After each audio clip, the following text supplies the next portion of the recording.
Mumbai Pune highway पर पनवेल तालुका की सीमा में एक निजी बस और ट्रैक्टर के बीच एक भयानक दुर्घटना हुई।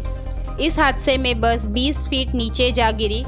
इस बस में कुल 54 लोग सवार थे, जिनमें से 5 लोगों की मौके पर ही मौत हो गई और अन्य 30 लोग घायल हो गए।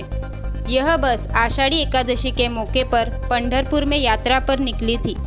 घायलों को MGM अस्पताल में भर्ती कराया गया। पुलिस दुर्घटना के कारणों की जांच में जुटी है। पाऊण ते 1च्या सुमारास पुणे मुंबई एक्सप्रेस हायवेवर पंढरपूरकडे जाणारी एक बस होती। डोंबिवली परिसरातील भाविक हे पंढरपूरकडे जात होते। ते एक्सप्रेस हायवेवर एका ट्रॅक्टरला आदळून त्यांच्यामध्ये अपघात झालेला आहे।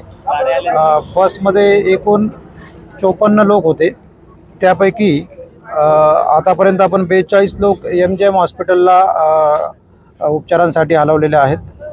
त्याचप्रमाणे 3 लोक जे अत्यवस्थ होते ते सरकारी हॉस्पिटलला हलवलेले आहेत आणि आतापर्यंत याच्यामध्ये MGM हॉस्पिटलला 2 आणि सरकारी हॉस्पिटलला 3 अशा 5 लोकांची डेथ डॉक्टरांनी डिक्लेअर केलेली आहे।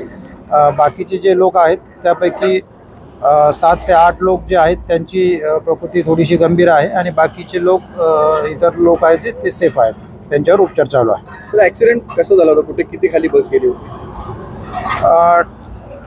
एक्सप्रेसवेवर ट्रॅक्टरला मागच्या बाजूने बस आदळून अपघात झालेला आहे आणि ती बस एक्सप्रेसवेच्या बाजूला दरीमध्ये कोलमडलेली आहे। त्याच्यामधून बस आपण बाहेर काढून त्यातले इतर जे जखमी आहेत त्यांना सुखरूप बाहेर काढून त्यांना उपचारासाठी पाठवलेला आहे। सर हे आषाढी एकादशीसाठी चालले होते का?